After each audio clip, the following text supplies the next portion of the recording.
صلی علی محمد وآل محمد۔ اجڑ کھیڑا پھر وسے અને નિર્ધનિયા ધનવંત હોય પણ એક અછંબો આંખીએ भाई मुआ न जीवे कोई। पीर फरमाते हैं कि उजड़ी हुई बस्ती दोबारा आबाद हो सकती है। कोई ऐसा शख्स जिसकी दौलत लुट चुकी हो, दौलत अपनी गंवा चुका हो, दोबारा दौलतमंद बन सकता है। लेकिन एक ताज्जुब की बात हमने ये देखी कि मरने के बाद किसी को हमने जिंदा होते नहीं देखा। एक ऐसी हकीकत जिससे इंसान सदियों से आशना है।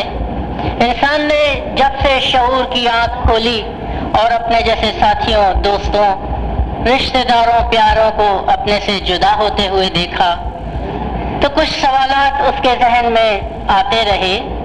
वो सवालात कुछ इस किस्म के थे कि इंसान इस दुनिया में आया है तो क्यों आया है? इस दुनिया के बाद रूह कहाँ चली जाती है? क्या इस जिंदगी के बाद भी कोई जिंदगी है? और अगर इस जिंदगी के बाद कोई जिंदगी है तो उसकी नौइयत, उसकी शक्ल सूरत क्या होगी?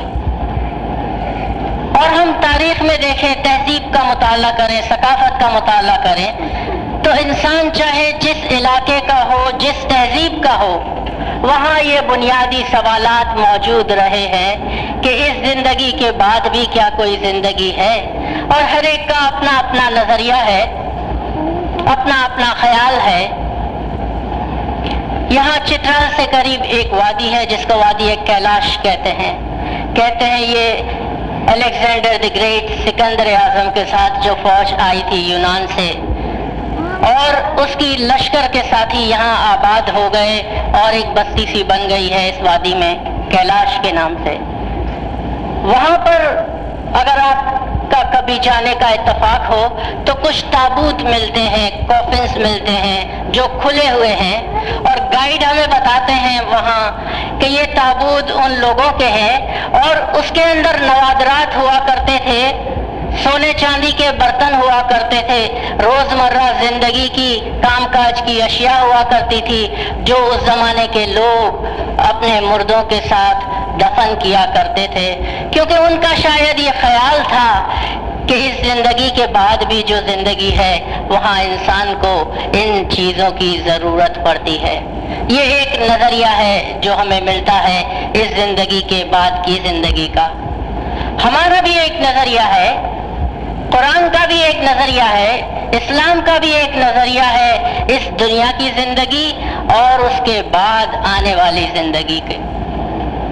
कुरान में दो टर्म्स, दो इस्तिलाहात इस्तेमाल होती हैं, हयातुद दुनिया और दारुल आखिरा। इरशाद होता है इन्नमा हाज़िही हयातुद दुनिया मताअ, कि ये दुनिया की जिंदगी, बेशक ये दुनिया की जिंदगी सिर्फ चंद दिनों की है। अगर ये दुनिया की जिंदगी चंद दिनों की है तो फिर हकीकी जिंदगी क्या है? तो दूसरी लाइन में इरशाद होता है व इन्नल आखिरा हिया दारुल करार, कि ये आखिरत है, ये इसके बाद की जिंदगी है जो हमेशा रहने वाली है, बाकी रहने वाली है, दायमी है। एक और आयत में यही तस्वुर हमें मिलता है बल तुसिरून हयातिद दुनिया वल आखिरत खैरुन व बका, कि तुम दुनिया की जिंदगानी को तरजीह देते हो जबकि ये आखिरत का घर है, आखिरत की जिंदगी है जो हमेशा बाकी रहने वाली है। यहाँ से हमें जो नुक्ता मिलता है कि इस दुनिया की जिंदगी और उसके बाद आने वाली जिंदगी जो कि हकीकी जिंदगी करार दी गई, जिसको दारुल आखिरत कहा गया, दारुल बका कहा गया, हमेशा रहने वाली दायमी जिंदगी करार दिया गया। अगर इस जिंदगी के बाद जिंदगी है जो कुरान के मुताबिक है और वो हमेशा रहने वाली है तो उस जिंदगी की नौइयत क्या होगी, हमारी वहाँ हालत क्या होगी? वो जिंदगी अच्छी होगी या किसी और शक्ल में, किसी और हालत में होंगे?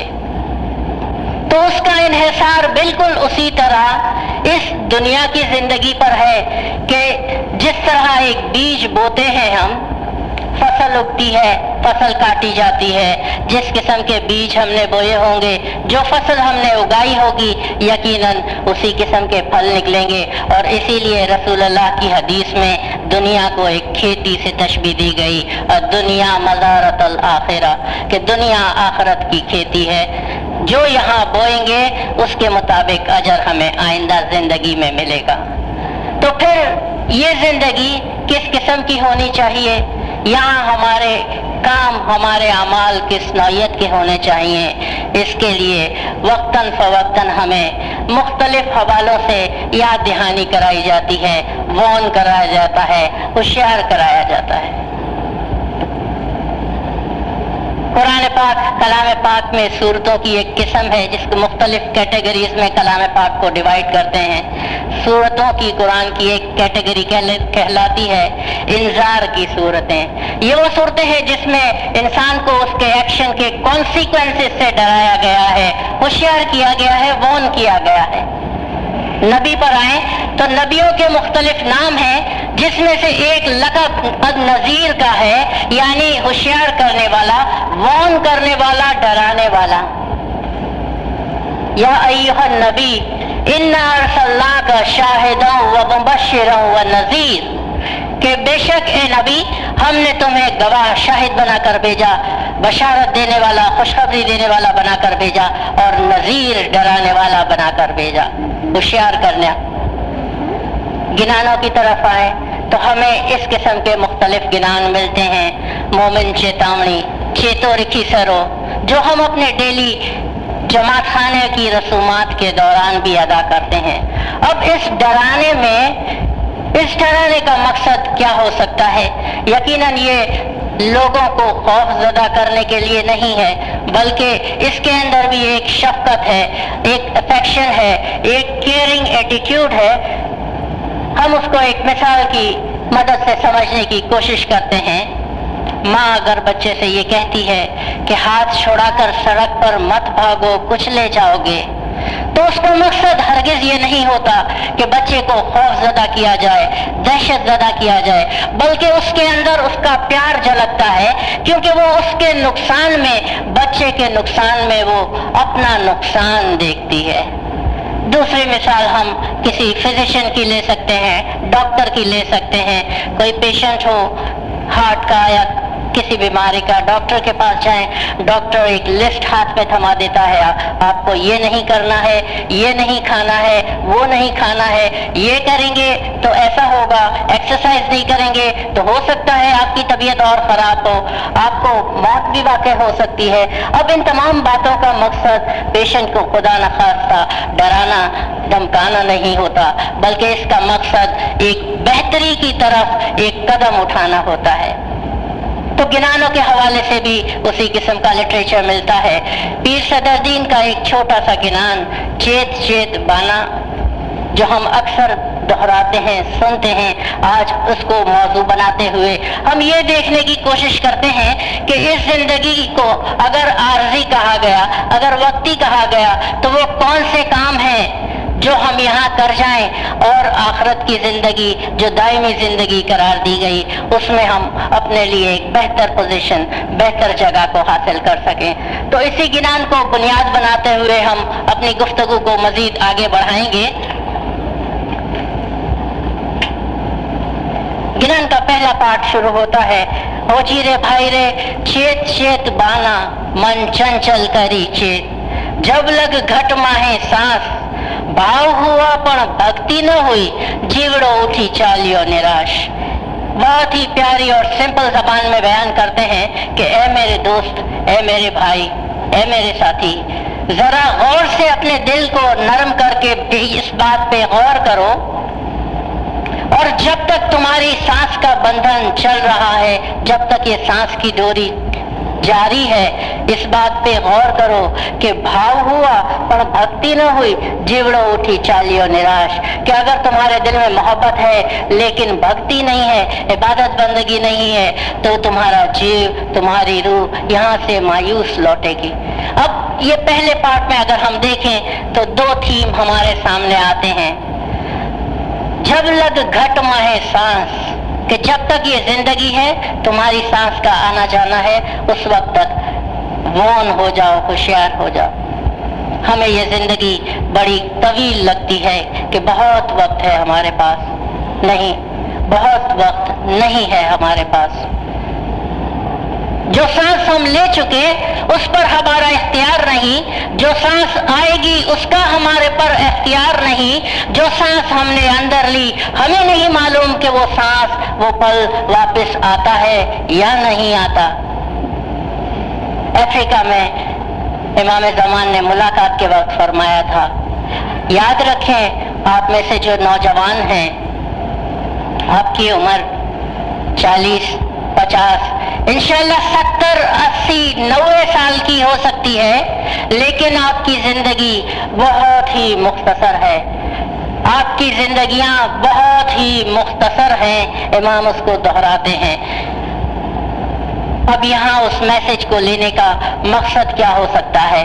تو سیدھی سی بات ہے کہ اس مختصر زندگی میں ہمیں وہ ایکٹ کرنے ہیں، وہ ڈیڈز کرنے ہیں، وہ کام کرنے ہیں کہ جس کی بنیاد پر ہم آخرت میں اپنی زندگی کو بہتر بنا سکیں. دوسرا تھیم یہاں سے جو نکلتا ہے کہ بھاؤ ہوا پر بھکتی نہ ہوئی، جیوڑو اٹھی چالیو نراش، کہ دل میں محبت ہے، ہمارے دل میں بہت محبت ہے. ہم سب اس بات کا دعویٰ کرتے ہیں کہ امام کے لیے ہمارے دل میں بے انتہا محبت ہے، اور اس کے لیے ہم مختلف اظہار کرتے ہیں.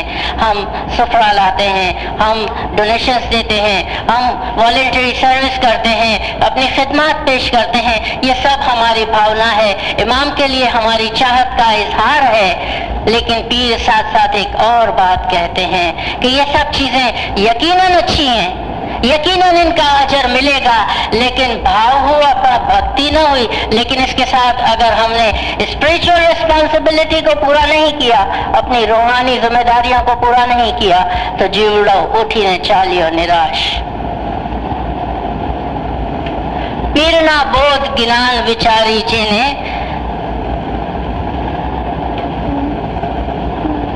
پیرنا بودھ گنان وچاری جینے، بید نہ پایا تینے غافل جنم گمایا. جی، پیر کے یہ گنان سن کر جو بھید کو نہیں پا سکا، جو بھید کو نہیں سمجھ سکا، اس غافل نے اپنی زندگی، اپنا جنم گما دیا. یہ پہلے پارٹ کا ایک تھیم بنتا ہے. دوسرے حصے میں پیر فرماتے ہیں، ہو جی رے بھائی ہی جگ ہاٹ پاٹ بازار کری جانو، انے سب جگ وण جن ہار. وणجی سگو تو وणجو مورا بھائی، نہیں کا کھاشو پھوکٹ پھیرا. جی، اس زندگی کو، اس سنسار کو، دنیا کو بازار سے تشبیہ دی ہے. بازار کا میٹافور استعمال کیا ہے کہ یہ دنیا، یہ سنسار ایک بازار کی طرح ہے جہاں سب لوگ بیپار کرنے آئے ہیں. اگر تم کچھ بیپار کر سکتے ہو تو کر لینا، ورنہ تمہارا اس دنیا میں آنا اور واپس جانا بالکل بیکار جائے گا. اب بازار سے تشبیہ دینے کی حکمت کیا ہو سکتی ہے؟ بازار کو ہم سمجھنے کی کوشش کریں، جس کے ذریعے یہ تھیم ہمارے ذہن میں آ سکتا ہے. یہ میٹافور امام نے کیوں یوز کیا؟ پیر نے. بازار کی 2-3 خصوصیات ہیں. بازار میں انسان کیپٹل، پیسے کی ضرورت پڑتی ہے. بازار میں انسان جاتا ہے، کوئی ٹرانزیکشن کرتا ہے، کوئی سودا کرتا ہے، کوئی چیز خریدتا ہے یا کوئی چیز بیچتا ہے. اور تیسری خصوصیت، بازار سے جانے کے، خرید و فروخت کرنے کے بعد دکاندار بھی اپنا حساب کتاب کرتا ہے، خریدنے والا بھی اپنا حساب کتاب کرتا ہے، کیا بیچا، کیا خریدا. تو بہت خوبصورتی کے ساتھ اس دنیا کو سمجھایا بازار کی تشبیہ دے کر کہ یہ زندگی ایک بازار کی طرح ہے، اور یہاں سے تم اپنی آخرت کے لیے کچھ خرید سکتے ہو. یہ میٹافور بہت کامن ہے قرآن کے اندر بھی. قرآن 2 قسم کے لوگوں کا ذکر کرتا ہے جو اس بازار میں آتے ہیں. 2 قسم کے لوگ بتاتا ہے. پہلی قسم ان لوگوں کی ہے کہ جو دنیا کو بیچ کر اس کے بدلے آخرت خرید لیتے ہیں. जो इस आर्जी जिंदगी को देकर दायमी जिंदगी का सुख शांति खरीद लेते हैं, उनके लिए इरशाद होता है इन्नल्लाह अश्तरा मिनल मुमिनीन, कि खुदा मोमिनीन से खरीद लेता है अम्वालहुम व अनफुसहुम, उनके मालों को और उनकी जानों को, बिअन्ना लहुमुल जन्ना, और उसके बदले उनके लिए जन्नत है, दायमी जिंदगी है, दायमी शांति है। ये पहली कैटेगरी के लोग हैं। दूसरी कैटेगरी के वो लोग हैं जो आखिरत की जिंदगी को बेचकर दुनिया खरीद लेते हैं, दीन को देकर दुनिया खरीद लेते हैं। उनके लिए इरशाद होता है उलाइकल लज़ी नश्तरी हयात दुनिया बिल आखिरा, कि ये वो लोग हैं जिसने आर्जी फायदे के लिए, दुनिया के फायदे के लिए अपनी आखिरत की जिंदगी को बेच दिया। तो इस खूबसूरती के साथ बाजार का इस्तारा इस्तेमाल करते हुए पीर ने हमें ये समझाया कि कुछ वक्त के लिए इस बाजार में हो, अक्लमंदी ये है कि इस बाजार से कोई ऐसी चीज अपने लिए खरीद लो जो आखिरत में तुम्हारे साथ एक तोहफे के तौर पर, तोहफे के तौर पर काम आ सके। मजीद इस टीम को आगे बढ़ाते हुए कहते हैं हो जी रे भाई रे, नयाना भी था कि ने बयाना भी था कि ने थाकी ते सुंदर काया जी, जन्म भूम सगड़ी थाकी पर एक न थाकी कूड़ी माया जी। इंसान के आंखें थक जाती हैं, इंसान की जबान थक जाती है, इंसान का ये खूबसूरत जिस्म बिलाखिर ढलने लगता है। इस दुनिया की हर शय जिसको अरूज हासिल हुआ उसे जवाल है, फना है, लेकिन एक चीज नहीं थकती। पीर कहते हैं एक न था कि कूड़ी माया जी, कि माया जो है इंसान की ख्वाहिशात, तमन्नाएं, शराब, इल्यूजन्स, ये नहीं थकते और इंसान आखिरी लम्हे तक उस कोशिश में होता है कि कुछ न कुछ मजीद इस दुनिया में वक्त गुजार ले। अब काया और माया का लफ्ज़ हम अपने गिनानिक लिटरेचर में अक्सर सुनते हैं। जिस्म को काया कहा गया और इस दुनिया की जो भी चीजें हैं, माल और दौलत, आल औलाद, स्टेटस, ये सारी चीजें माया कही गई, यानी इल्यूजन कहा गया। और इन दोनों की हैसियत पीरों ने मुख्तलिफ हवालों से हमें समझाने की कोशिश की है कि इस जिंदगी में इंसान इन तमाम चीजों के लिए कोशिश करता है, लेकिन इनकी हैसियत ऐसी है कि जैसे पानी का बुलबुला या हाथ में ली हुई हवा। ए जी काया माया सर्वे झूठी, जैसे वायु केरी मोठी, जियो पानी का परपोटा फुटनता न लागे वार। कहते हैं काया की हालत, जिस्म की हालत बिल्कुल ऐसी है कि जैसे हाथ में कोई हवा को पकड़ने की कोशिश करे, जिस तरह हाथ में हवा नहीं ठहरा करती, इस तरह ये जिंदगी, इसका जाहो जलाल आर्जी है और बिल्कुल उस तरह से है जैसे पानी का बुलबुला बनता है और बिखर जाता है। इंसान खुदा से नजदीकी किस तरह हासिल करे, इंसान अपनी हकीकत को किस तरह से पहचाने, इंसान अपने वजूद को किस तरह से समझे, तो कुरान उसके लिए एक नुस्खा बताता है, एक प्रिस्क्रिप्शन बताता है। कुरान ये कहता है कि अपनी जिंदगी की लाइफ साइकिल को समझ लो। आप किस तरह इस दुनिया में जन्म लेते हो, किस तरह से बड़े होते हो, किस तरह से जवानी की हदूद को पहुंचते हो, किस तरह फिर बूढ़े हो जाते हो, इसको समझ लो तो आपको जिंदगी की हकीकत समझ आ जाएगी। हुवल्लज़ी खलक़कुम मिन तुराब, कि उसने तुम्हें मिट्टी से पैदा किया। और मिट्टी कैसी, तो कहते हैं कच्ची मिट्टी से पैदा किया। काची मिट्टी नो घाट घड़ू लो फुटनता न वागे रण को, आवाज भी नहीं आती। तो फिर कहते हैं ऐसा है कि जैसे कच्ची मिट्टी का घड़ा हो, फूटे तो आवाज भी नहीं आती, फुटनता न वागे रण को, आवाज भी नहीं आती। तो हुवल्लज़ी खलक़कुम मिन तुराब, मिट्टी से पैदा किया, सुम्मा मिन नुत्फ़तिन, उसके बाद एक सेल की शक्ल दी, नुत्फ़े की शक्ल दी, सुम्मा मिन अलक़तन, सुम्मा युख़रिजुकुम तिफ़लन, सुम्मा लितुब्लुगु अशुद्धकुम, सुम्मा लितकूनु शयूखुम, कि ज़रा अपनी हालत पर गौर करो कि एक मिट्टी से तुम्हें पैदा किया, तुम्हें फिर नुत्फे की शक्ल दी, तुम्हें फिर एक क्लॉट बनाया, जमा हुआ खून बनाया, फिर एक बच्चे की हैसियत से तुम दुनिया में जन्म लेते हो, अपनी भरपूर जवानी तक पहुँचते हो, फिर आहिस्ता आहिस्ता बूढ़े हो जाते हो, जिस्म तुम्हारे ऊपर बोझ बन जाता है, वो काया जिसको हमने संभाल संभाल कर रखा बिलाखिर ऐसी हो जाती है कि हम अपने प्यारों पर बोझ हो जाते हैं, अपनी जिंदगी संभाले नहीं संभलती, अपना वजूद अपना जिस्म हमसे संभलता नहीं। तो ये हाल है इस काया का, इस हकीकत का, इस जिंदगी का जो इस दुनिया की जिंदगी। आखिरी पार्ट में गिनान के रास्ता बताते हैं कि अगर काया भी झूठी है, माया भी झूठी है, ये दुनिया, ये जुग, ये संसार एक बाजार की तरह है, तो यहाँ हमारा रवैया क्या होना चाहिए। तो आखिरी पार्ट में हमें वो लाए अमल, वो स्ट्रेटेजी प्रिस्क्राइब करते हैं कि जिस पर चलकर हम अपनी दुनिया को भी संवार सकते हैं और रूह को भी संवार सकते हैं।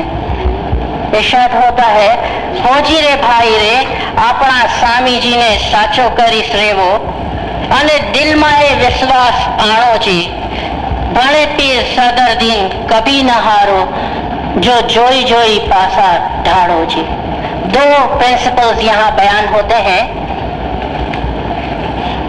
दो असूल यहाँ हमें बताए जाते हैं कि अपने मौला को, अपने मुर्शिद को पहचान कर उसकी इबादत बंदगी करो।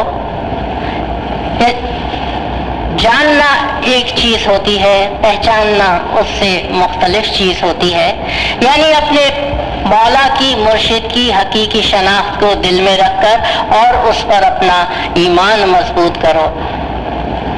पीर सदरदीन ये कहते हैं कि अगर इस जिंदगी को देख संभाल कर पासे फेंकोगे, एक गेम हुआ करती है जैसे लूडो टाइप की, जिसमें एक मोहरा फेंका जाता है, तो उस जमाने के कॉन्टेक्स्ट के हिसाब से वो समझाने की कोशिश की कि अगर इस जिंदगी को देख कर गुजारेंगे तो यकीनन आपके आने वाली जिंदगी उसी तरह से सुरखरू होगी जिस तरह इस दुनिया में आप सुरखरू गुजरेंगे। रब्बना आतैना फिद दुनिया हसनतों व फिल आखिरती हसनतों, ऐ अल्लाह हमें इस जिंदगी में भी बेहतरी अता फरमा और आखिरत में भी बेहतरी अता फरमा। अल्लाहुम्मा सल्ली अला मुहम्मद व अलैहि। Subscribe us at www.youtube.com/srayemani.